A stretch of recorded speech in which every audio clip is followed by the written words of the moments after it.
encore, Seigneur, ce matin, pour la grâce, m'accorde de venir debout devant vous. Je ne suis rien qu'un instrument, un être mortel, un être plein de manquements, de faiblesses, mais que Dieu a fait grâce ce matin de parler à son peuple. Je voudrais que ce matin, tu sois attentif à la parole. Je voudrais que ce matin, tu aies une attitude d'adoration de Dieu. Je vais dire une attitude de méditation.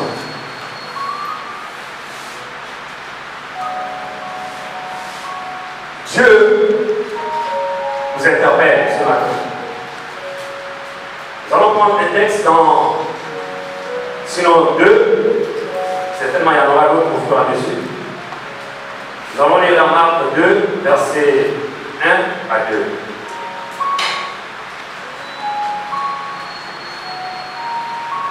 Et ensuite, nous allons prendre aussi le texte de 2 Timothée 4, le verset 5.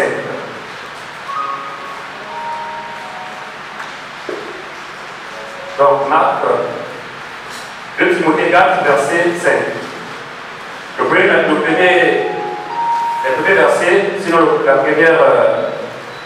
texte que nous allons lire, c'est dans Marc 2, verset 1 à 2. Je vais me faire le plaisir d'aider la parole pour tous, si vous comptez que vous, à la présence de Dieu.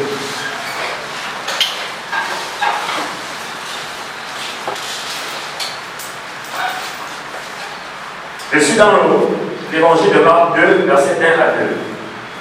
Quelques jours après, Jésus revint à Capernaum. On apprit qu'il était à la maison. Et il s'assembla un si grand nombre de personnes que l'espace devant la porte ne pouvait plus les contenir. Il leur annonçait la parole. Je reprends. Quelques jours après, Jésus revint à Capernaum. On apprit qu'il était à la maison et il s'assembla un si grand nombre de personnes que l'espace devant la porte ne pouvait plus les contenir. Il leur annonçait la parole. Et nous allons rapidement aller dans le texte de 2 Timothée 4, verset 5. Mais toi, sois sobre en toutes choses, supporte les souffrances, fais l'œuvre d'un évangéliste, remplis bien ton ministère. Mais toi, sois sobre en toutes choses, supporte les souffrances, fais l'œuvre d'un évangéliste, remplis bien ton ministère. Amen. Asseyons-nous, sa présence.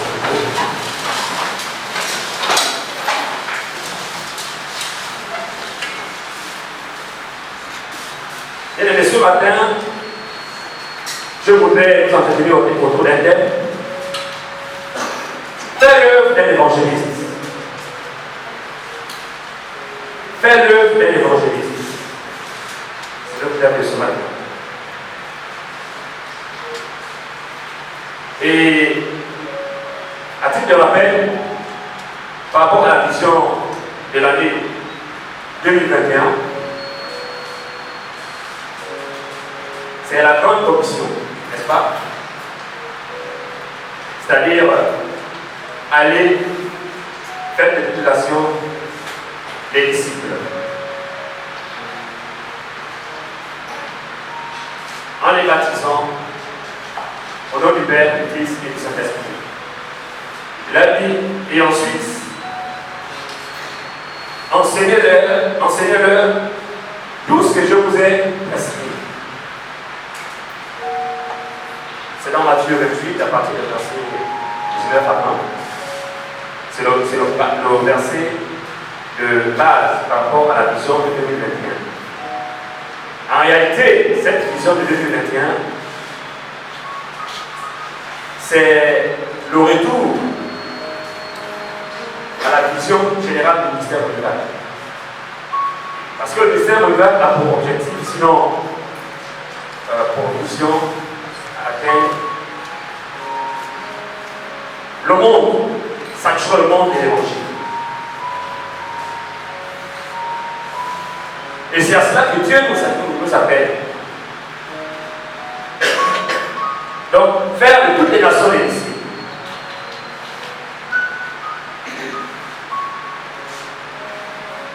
Et généralement, on parle de l'homme suprême. Pourquoi l'homme suprême? Parce que c'est l'homme qui est au-dessus de tout ordre de mission. Il y a bien des ordres de mission, selon le pouvoir que l'on donne, pour permettre à chacun d'aller à une mission. Mais ici, il s'agit de ce qu'on appelle l'homme suprême. Ça veut dire qu'il est au-dessus de toute mission.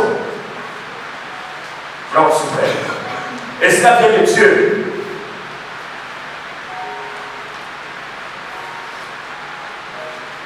Et Dieu place cet ordre suprême en priorité.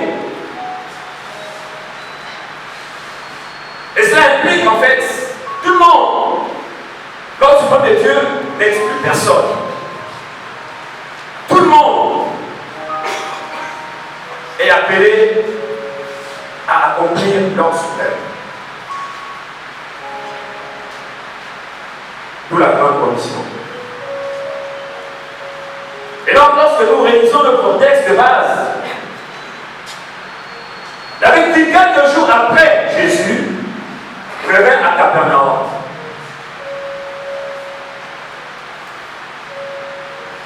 Et on a appris qu'il était à la maison. Et il s'assembla un si grand nombre de personnes que l'espace ne pouvait plus les contenir. Et là, il dit, il leur annonçait la parole.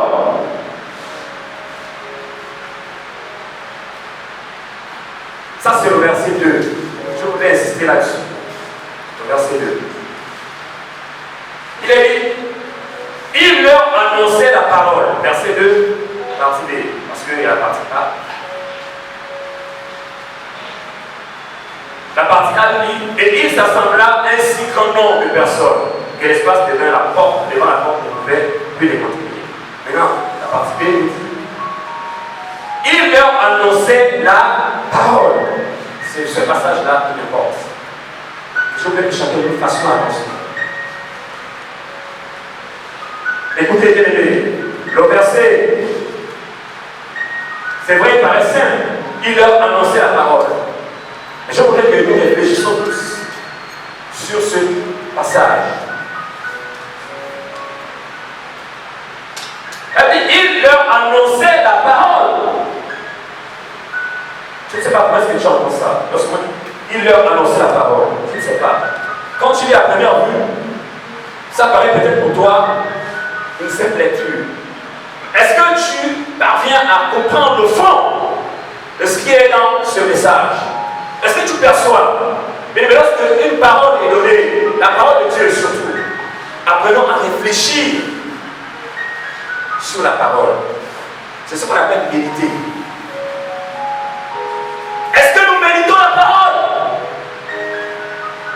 Ou bien nous passons simplement le temps à l'écouter? Beaucoup écoutent la parole, mais ne réfléchissent pas sur la parole. Beaucoup écoutent la parole, mais ne méditent pas la parole. Et c'est pourquoi nous restons parfois insensibles. Ça les modifie en fait en rien notre comportement, notre attitude. Parce qu'on reste toujours égal à nous-mêmes.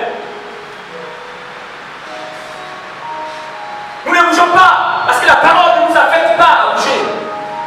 Parce que la parole ne nous fait rien. Parce que nous la lisons, nous ne réfléchissons pas sur la parole.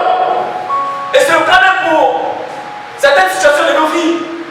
Parce que nous prenons la parole simplement comme ça, sans la méditer, sans réfléchir sur la parole. Réfléchir sur la parole, c'est ce qu'on appelle digérer la parole. Quand tu la digères, c'est comme quand tu manges un aliment. Lorsque tu manges un aliment, tu laisses le temps possible à l'estomac de faire son travail. Et lorsqu'il fait son travail, il envoie chaque élément qui a été digéré dans toutes les parties de nos corps. Et le corps se porte bien, et tu peux te sentir bien. Alléluia. Et c'est la même chose avec la parole. Si tu ne mérites pas la parole, si tu es malade, tu n'auras aucun résultat. Aucun résultat. Parce que nous comportons parfois insensibles devant la parole. Nous ne méritons pas. David, il leur annonçait la parole. Bien aimé, quand j'ai regardé ça, je me dis, waouh, qu'est-ce que tu veux dire, Seigneur? Qu'est-ce que tu veux m'amener à comprendre? Et quand je dis souvent cette parole,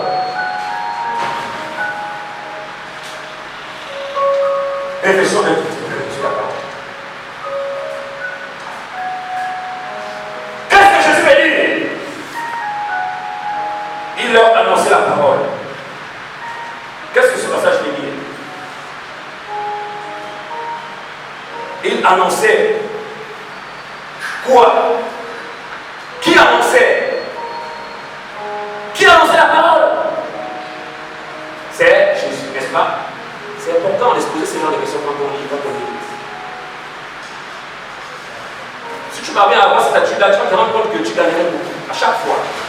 Qui annonçait la parole? C'est Jésus. Il annonçait quoi? À qui? Jésus annonçait la parole.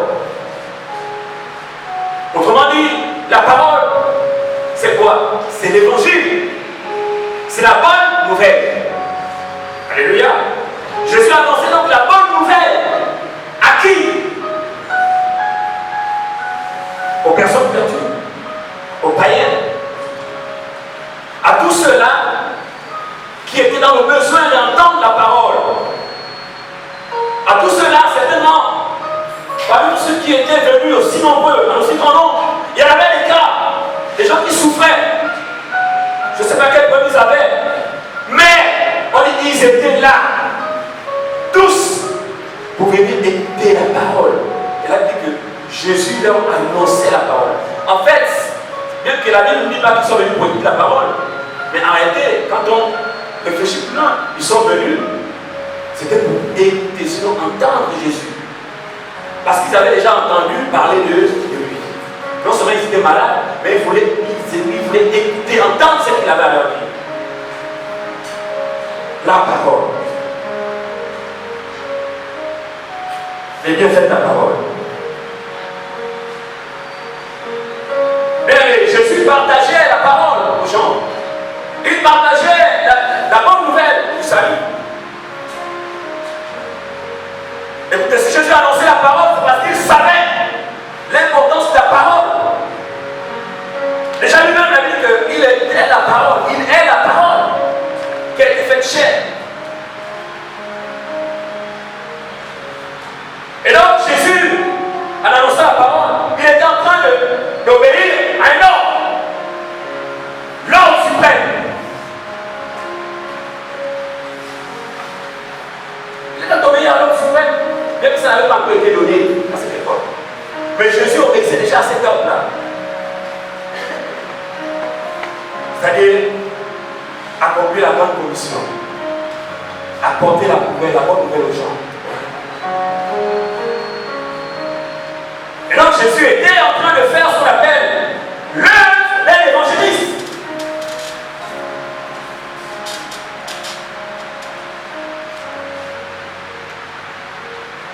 Et c'est à ça que Dieu nous appelle. Pas autre chose. Bien aimé, la priorité de Dieu, c'est les âmes. On peut tout faire, on peut aller à gauche, à droite. Ce qui fait battre le cœur de Dieu, c'est les âmes. Tu n'as pas compris ça. Une église qui n'a pas compris ça. Une église qui fait seulement dans autre chose. Mais ne prêche pas le salut, ne prêche pas, n'annonce pas la bonne nouvelle. En réalité, cette église doit fermer. Parce que la priorité de Dieu, c'est les âmes.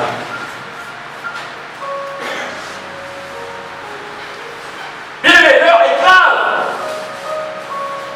Et il est plus urgent pour nous de témoigner de Christ aux gens, de prêcher l'évangile. Les gens meurent à gauche, à droite. Les gens meurent devant nous. Sans que nous nous en rendions compte. Et nous sommes là insensibles. Ils sont dans leur maison, c'est vrai. Parfois, cela apparaît comme si c'était des personnes qui n'avaient pas besoin de la parole. Mais en réalité, ces personnes dans les maisons souffrent. Si nous comprenons que nous devons d'abord aller vers, parce qu'il va dire aller, c'est pas à eux de venir, c'est aller. Tu dois aller. Nous devons partir ce soir. Quand je parle de toi, je parle aussi de moi. Nous sommes tous interpellés. Donc je sais que les gens meurent dans les maisons sans que nous leur adressons la parole. Et c'est triste. Parfois c'est ton voisin qui vient. Tu lui dis bonjour tous les matins. Mais tu n'arrives pas à lui partager la parole. Pourquoi? Tu as peur. Pourquoi? Tu es parfois, je ne sais pas, complexé par je ne sais quoi. Peut-être par ton comportement au quartier. Peut-être certainement, je ne sais pas quel genre de comportement tu as. Peut-être par ton statut social, tu dis moi je ne peux pas aller là-bas, ou bien non, mais il va penser que je viens peut-être pour. Non! Annonce la parole. Cette personne que tu penses qu'elle pense comme ça, en réalité, elle est en train de mourir à petit feu, là devant toi, sans que tu le saches. Et le mec, quand on va t'annoncer que voici le monsieur avec qui, le monsieur là, il est en bon, qui? Le monsieur là, je me suis hier et tout ça. Oh, quoi? Non, c'est faux. Yes. Voilà, tu commences à te faire des reports. Tu aurais pu partager quelque chose. En fait, parfois Dieu permet des moments comme ça pour que tu partages une parole. Parce qu'il voit déjà qu'il y a un danger pour nous. Mais que faisons-nous? Nous sommes souvent insensibles. Je crois que c'est dans Isaïe, je n'ai plus le chapitre, je crois que c'est dans Isaïe 6. Dans les versets 12 là-bas. Bouge, l'apôtre, je vais dire, le prophète, Isaïe, Dieu parle par sa bouche. Il dit, qui enverrai-je? Qui se lèvera et qui marchera pour moi? Qui enverrai-je? Une question comme ça a été posée. Il y a eu le suspense dans le ciel. Silence. Qui pouvait aller. Jésus dit à Père et à personne, si c'est moi, je vais partir.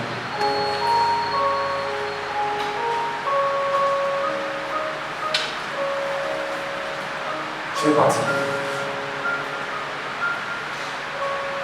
Et c'est à ce genre de questions où Dieu donne l'opportunité à chacun de répondre et saisir pour dire Seigneur, envoie-moi. Seigneur, moi, tu m'as déjà appelé. Il faut que je fasse quelque chose. Je vais partir. Je dois annoncer la parole. Qui enverrai-je? Dans cette église de mon père, qui s'élèvera? Parmi mon peuple, ici à Bel-Air, quand je regarde l'église de mon père, qui s'élèvera? Je donne l'ordre. Allez, faites des titulations des disciples. Enseignez-le tout ce que je vous ai prescrit. Mais personne n'a le courage pour dire Seigneur, me voici, je veux partir. Même si on se moque de moi, c'est pas grave. Nous avons trop peur de vos guéris. Nous avons trop peur de ceci ou cela. Du quand en dira-t-on? Nous avons tellement peur, faisons des idées, alors que Dieu n'est pas là.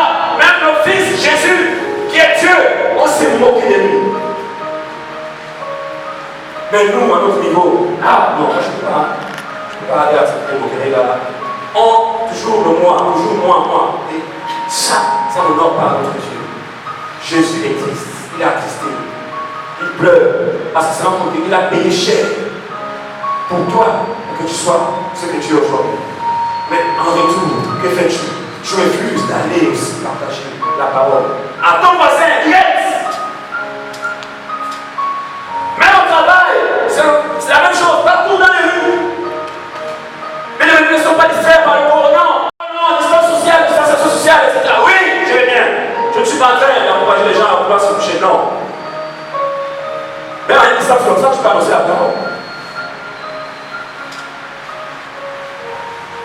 au travail, avec les collègues.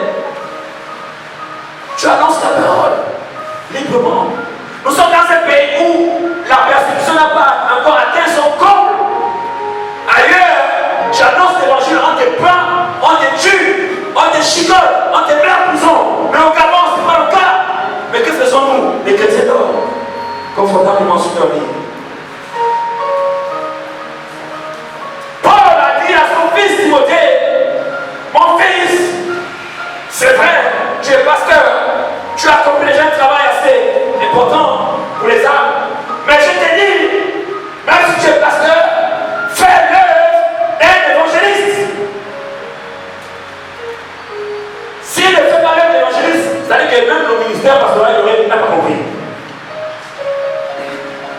Je vais dire par là, que tu ne saisis pas.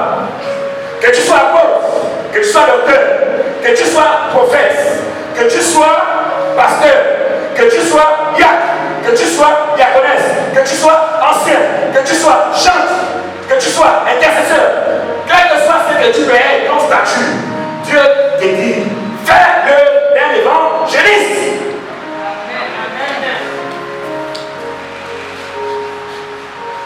Fais-le d'un évangéliste. Tu soupires la paix, miracle, n'est-ce pas? Beaucoup parmi nous plaignons au Seigneur. Pourquoi ne voyons plus les malades être guéris de façon miraculeuse, comme autrefois? Pourquoi c'est le cas? Pour chasser des mots, tu mets du temps, tu dures, tu transpires. Tu sors, la voix parle. Sors. Tu parles essoufflé, la voix n'est plus là. C'est Dieu à quoi? Parce que nous cherchons, nous faisons au contraire. On inverse. On n'annonce pas la parole, on ne médite pas la parole, mais on veut d'abord faire des miracles, on veut d'abord faire des délivrances, on veut d'abord voir les gens guérir de leur maladie. Ce n'est pas mauvais. Mais la guérison, c'est la parole. Elle ne vaut rien. La guérison, c'est la parole, elle ne vaut rien, je te dis la vérité, mon frère. Est-ce que vous savez qu'il est mieux d'annoncer à quelqu'un la parole de Dieu, un malade qui est à l'hôpital, tu annonces la parole de Dieu, mais qu'après, si tu as prié pour la personne, si elle a reçu Jésus et qu'elle meurt après, elle va dans le ciel, elle va féliciter. C'est mieux même, parce que tu as fait l'œuvre d'un évangéliste. Ne sois pas déçu parce que tu as prié qu'elle n'a pas eu la raison. Non, tout ça c'est Dieu qui est suprême. Mais tu as fait d'abord ce qui est important, la chose la plus importante. Tu as donné la parole, la vie à la personne. C'est ça qui va partir avec la personne jusqu'au trône. Parce qu'elle a reçu une vie qu'un homme ne pourrait donner de façon ordinaire. La vie éternelle. Elle vient par parole. Si tu fais ça, tu aurais accompli l'œuvre d'un évangéliste. Contrairement à celui qui vient à l'hôpital avec l'intention seulement dans sa tête, non, je suis très malade. Quand tu parles, au nom de Jésus, oh Seigneur, j'ai ta parole. Voilà, tu es guéri. Amen. Bon, il faut quoi, hein? C'est fini, tu es guéri. Oui. C'est vrai, ça peut se passer à l'instant. La personne reçoit la guérison. Parce que tu as l'option. Dieu ne sait. Je peux dire, Dieu ne se récolte pas les séquences. C'est quand même dit. Ok, il y a la guérison, tu es content, de façon miraculeuse, spectaculaire, tu es content.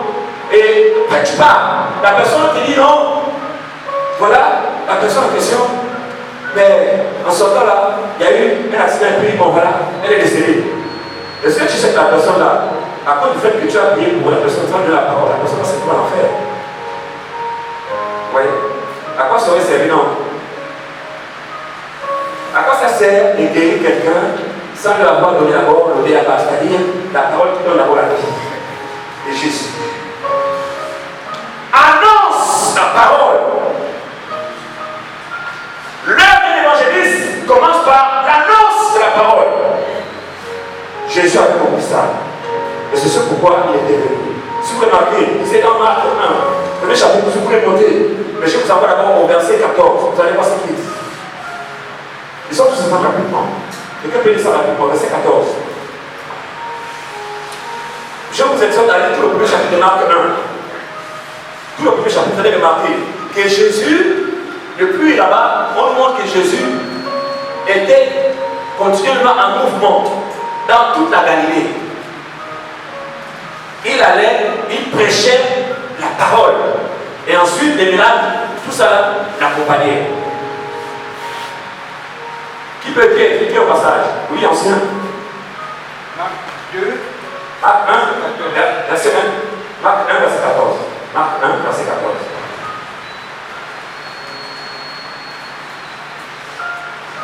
Marc, le chapitre 1, le verset 14. Après que Jean eut été livré, Jésus alla dans la Galilée, prêchant l'évangile de Dieu. Amen. Amen. Vous faites cela, ce verset.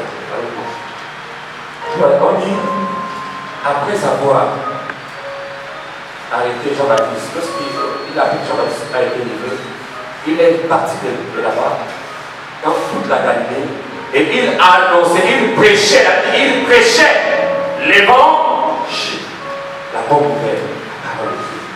Jésus savait. Vous allez voir pourquoi est-ce que Jésus nous a montré que c'est important dans la parole. Voici au verset, nous allons prendre le verset 38 de Marc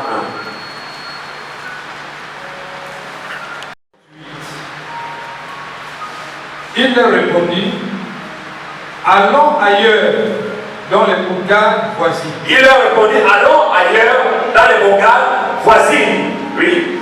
Afin que j'y prêche aussi. Afin que j'y prêche aussi. Car c'est pour cela que je suis sorti. Car c'est pour cela que je suis sorti. Amen. Amen. Est-ce que vous comprenez? Jésus était pour annoncer l'évangile. Jésus ne faisait rien, mais quand il sortait de sa maison, il n'avait qu'une seule pensée: annoncer la parole. Alléluia. C'est cela qui doit nous préoccuper. Ça doit être notre préoccupation. Allons-y, on va lire beaucoup de chapitres aujourd'hui, lire beaucoup de versets. Nous allons partir dans Actes. Acte 5, nous allons prendre le verset 5 à 8.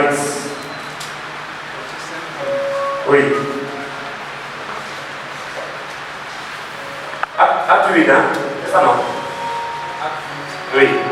Verset 5, Acte 8, verset 5 à 8.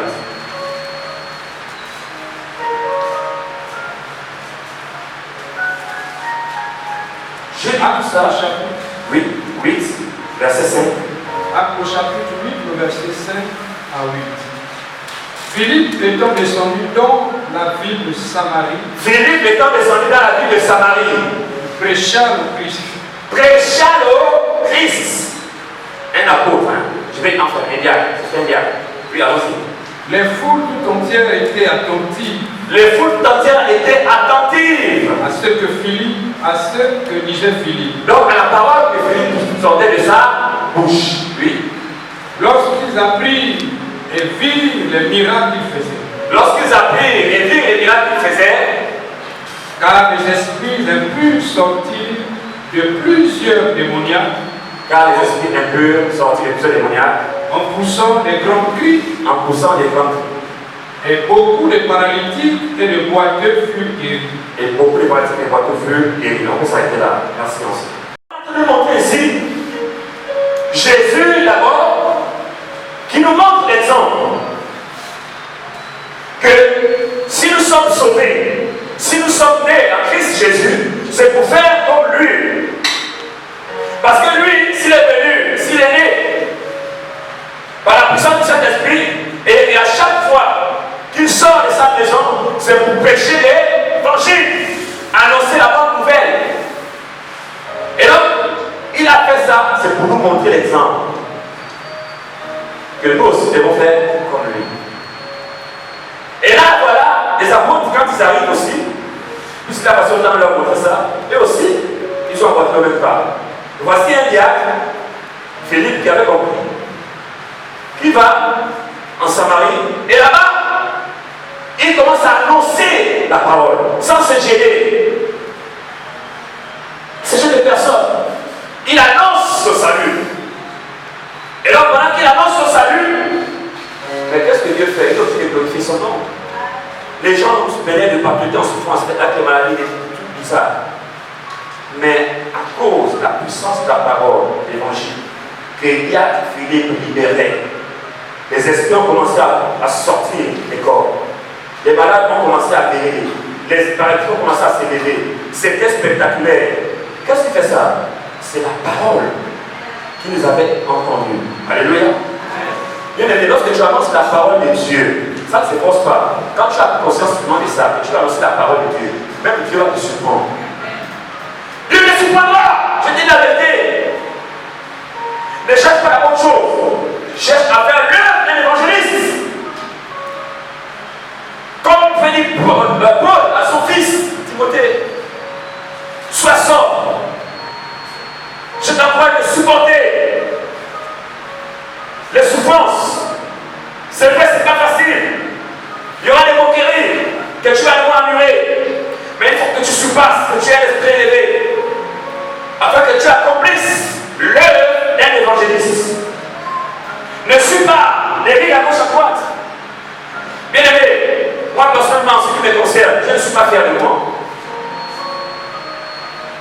Parce que plus je me rends compte, j'ai l'impression que j'ai diminué. Le fait que j'avais, lorsque j'avais accepté Christ, quand je commençais à annoncer l'évangile aux gens, je me foutais de ce qu'on pouvait dire ou ce qu'on pouvait penser. J'ai annoncé l'évangile partout, même dans les rues, je partais. Au point où un jour, je trouvais les jeunes en train de faire le football, ils parlent de football, et là, l'esprit dit, annonce la parole là. Donc, je commençais à parler à une personne d'abord, parler, au fur et à mesure, les gens s'arrêtaient. Et j'ai commencé vraiment à voir, même tous ceux qui jouent au football, beaucoup se sont détachés, les supporters, ils ne supportaient plus les équipes, mais ils venaient maintenant écouter la parole. Et au moment où j'ai vu les gens qui étaient sensibles, des jeunes qui pleuraient. Et quand j'ai lancé l'appel, pour dire qu'il a accepté Jésus, lève la main, je prie pour vous. Il fallait voir. Beaucoup se sont empressés comme David, ils se pressaient, ils ont levé les mains. Moi j'ai dit, bon écoutez, je vais prier pour vous. Et répétez après moi. Quand je me suis mal ça, j'entends seulement une voix qui est entrée dans une maison. Qui essaie de faire ça là, tu vas voir, on va te lapider. Allez-y, ça va faire ça ailleurs, c'est pas dans mon terrain. Et là, effectivement, quand il arrive, c'est sérieux. Quand je voulais, je dis, bon, on va dire, allez, on répète après moi. Quand j'ai insisté, j'ai entendu les cailloux. Il a commencé à avancer, il nous a dispersés. Bon, j'ai dit à Dieu la gloire, et puis lui-même il sait ce qu'il fera. Au moins il a mis l'école disposée. Un jour, ces jeunes-là peut-être, je ne sais pas comment, mais je laisse lui faire la chose.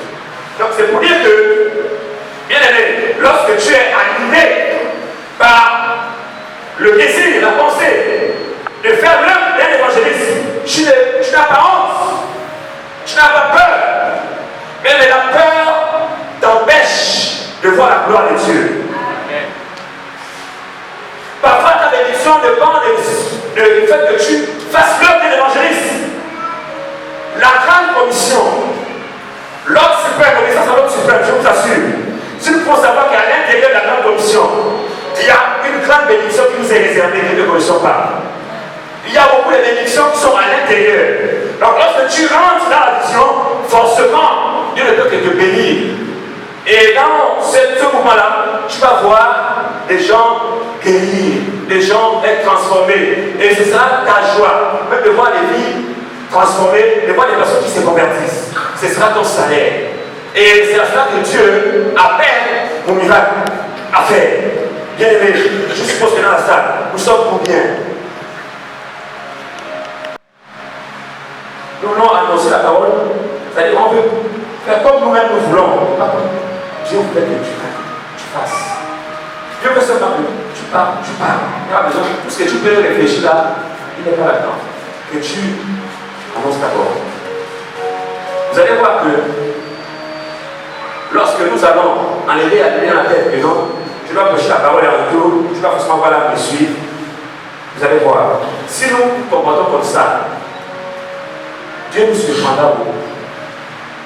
Parce que plus tu vas faire l'œuvre de l'évangéliste sans t'éviter à l'idée que non, forcément, en annonçant, je m'attends à ce que là me suivre, que les personnes viennent après moi, que j'ai présenté la parole, et puis il a accepté Jésus. En me suivant, forcément, l'église. S'il a accepté Jésus, c'est bon.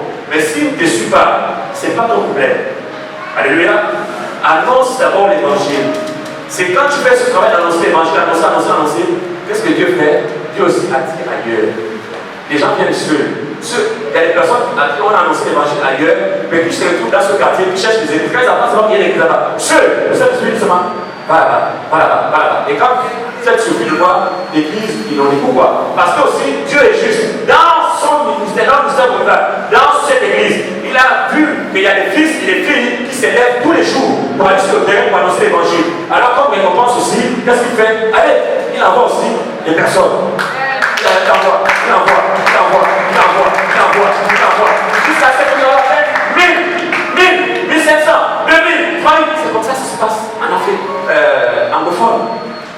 Vous n'avez pas des personnes, des églises demander 15 000 membres.